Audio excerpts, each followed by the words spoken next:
Can you tell us about what alopecia is? When you say alopecia, you mean balding in layman's term. Ngayon, marami kasing klaseng alopecia. Kaya if you are asking for a definition, you have to tell me which specific alopecia you want me to define.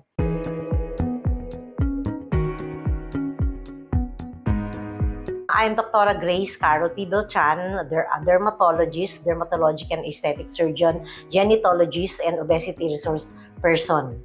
I am already 68 years old and I have been in practice for 33 years. So, can you tell us naman po yung importance po of knowing whether or not meron pong severe hair loss or alopecia yung isang babae? Siyempre, because it is one of the aesthetic feature na kailangan ng isang tao, no, to feel confident. The hair is very important for aesthetic reasons. Marami po sa Working Filipinas na we interviewed immediately associated hair loss with stress. How accurate po ito? And is stress the main cause po of hair loss? Or isa lang po siya sa mga possible na causes? It can enhance the loss of hair if you have a genetic problem on the scalp. And it can also lead to hair fall kapag may iba kang other problems related to the hair, no? So, ang pinaka-most common balding problem that is triggered by stress is the so-called female pattern androgenetic alopecia. Ano ang trigger nito? Androgen nga, and of course, genetic. Kung wala kang minana, kahit may androgen ka, hindi malalagad.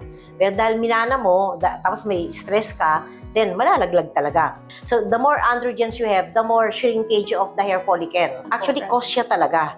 Kaya nga, androgenetic. Kung wala kang genes na minana, kahit may androgen, hindi ka masyadong makakalbo. Can shampoos actually cause hair loss? And when should someone be concerned po na yung problem is something more than sa hair care products na ginagamit? It will not cause, but it can hasten the probability of falling hair. Kasi nga, kung masyadong matapang yung chemical na nasa shampoo mo, kagaya nung nasa Amerika ako, at tatapang ng shampoo dun, tapos dry pa yung weather kasi malamig, talagang nanigas yung buhok ko, dry, ganun. Kaya, that it can enhance the hair fall kung meron kang problem talaga with the scalp. One participant po mentioned that having long hair can lead to more hair loss. Is hair length itself po pwede maging cause ng hair loss?